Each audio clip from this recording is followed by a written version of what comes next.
Welcome to your second lesson/task in English. Today, we're going to learn how to ask questions in English. You might know that already, or it can be new information for you. Either way, it's really good to know, especially if you're going to high school next year. So let's get started. Now, I'm just going to do this part in French. So, translation. Donc, en français, c'est la structure avec laquelle on pose des questions. On a deux types de questions. Les questions fermées, qu'on répond par oui ou non, et les questions ouvertes, que les réponses sont autre chose que oui ou non. Donc, pour les questions fermées, il y a deux types. On peut commencer par est-ce que, on met le sujet après, on met le verbe et le complément de verbe. Ce qui donne est-ce que tu manges de la pizza? Oui. Ou on peut mettre le verbe, un trait d'union et le sujet et le complément de verbe. Manges-tu de la pizza? Oui. Quant aux questions ouvertes, elles sont généralement formulées de cette façon-là. Donc, on met un mot interrogatif, est-ce que, donc le sujet, le verbe et le complément de verbe, ce qui va donner pourquoi est-ce que j'apprends l'anglais? Parce que je veux être bilingue. Donc, je sais qu'il y a d'autres façons qu'on peut poser des questions ouvertes en français. Vous le savez, vous aussi, vous êtes habitué de poser des questions. J'ai utilisé cette façon-là parce que c'est celle qui ressemble le plus à l'anglais dans la façon qu'on a de poser des questions. Donc, on va justement aller voir en anglais. So, back to English. So, in English, yes-no question can be done like this. You put an auxiliary, the subject, the verb, and the object. So it does, do you eat pizza? Yes. So the auxiliary is kind of the equivalent of the est-ce que that we use in French. Okay. Or we can use a different way, which would be to put the verb, the subject, the verb form, and the object. So that only works for present progressive verb tense. It means that it's happening right now. You're currently doing that. So are you eating pizza right now? Like, I need to see you eat the pizza and ask you. While do you eat pizza is more of like, do you eat pizza in general?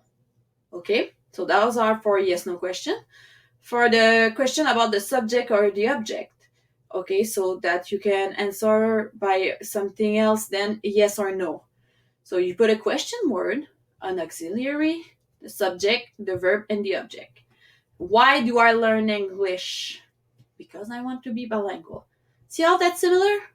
Okay, now let's check side by side. Oh yeah, so forgot to put that. Only when it's happening right now. See, that's how you gotta remember.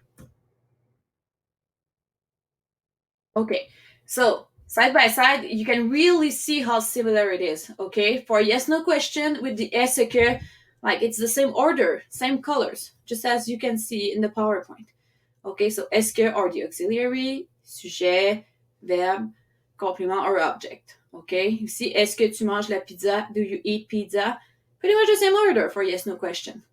And for open question or subject object question, the order is quite similar too. Okay, so you can see, just put your question word, mot interrogatif, est-ce que, so do, j'apprends, I learn English, anglais.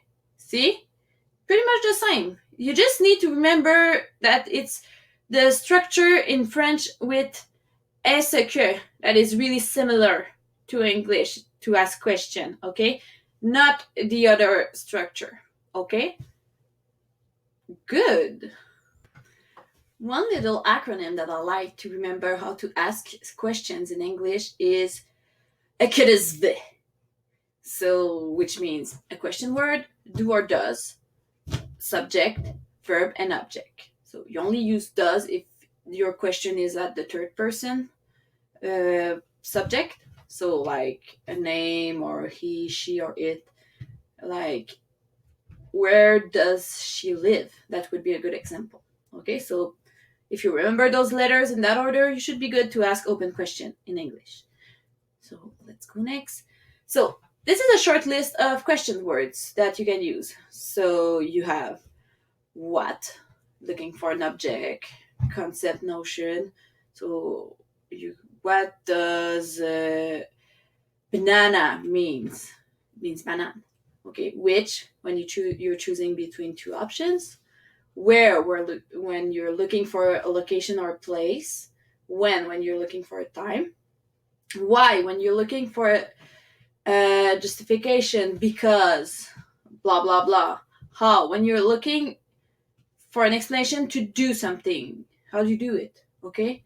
How many when you look for a number, and how much for when you're looking also for a number, but something that can't be counted one by one. So cash in English is considered like that. You say how much money, and but you can also say like how much time, because you can't really like count time and have it in your hand. You get it? Okay. The only exception is money, which is kind of weird, but that's English. Okay. Now you can see all of them because, well, there's my face. But on the PowerPoint that your teacher has, you can see all the French translation for those question words. All right.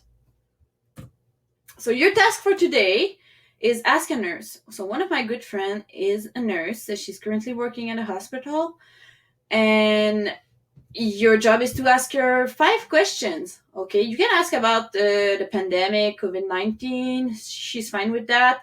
So ask 5 questions with what I just showed you.